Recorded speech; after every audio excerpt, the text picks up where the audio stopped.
Le président Donald Trump a déclaré, après des discussions avec le Premier ministre israélien Benjamin Netanyahou, qu'aucun accord final n'avait été atteint sur la manière de progresser avec l'Iran. Mais il a insisté sur le fait que les négociations avec Téhéran se poursuivraient pour voir si un accord pouvait être conclu.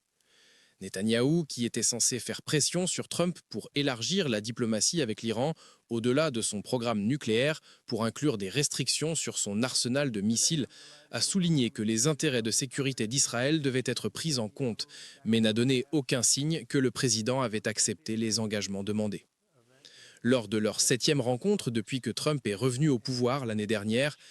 Netanyahou, dont la visite était plus discrète que d'habitude et fermée à la presse, cherchait à influencer le prochain cycle de discussion des États-Unis avec l'Iran après les négociations nucléaires tenues à Oman vendredi dernier. Les deux dirigeants ont parlé à huis clos pendant plus de 2 heures et demie dans ce que Trump a décrit comme une très bonne réunion, mais a déclaré qu'aucune grande décision n'avait été prise et n'a pas publiquement accepté les demandes de Netanyahou.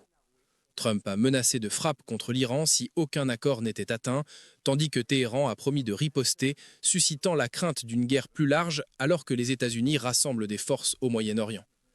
Il a exprimé à plusieurs reprises son soutien à un Israël sûr, un allié de longue date des États-Unis et ennemi juré de l'Iran.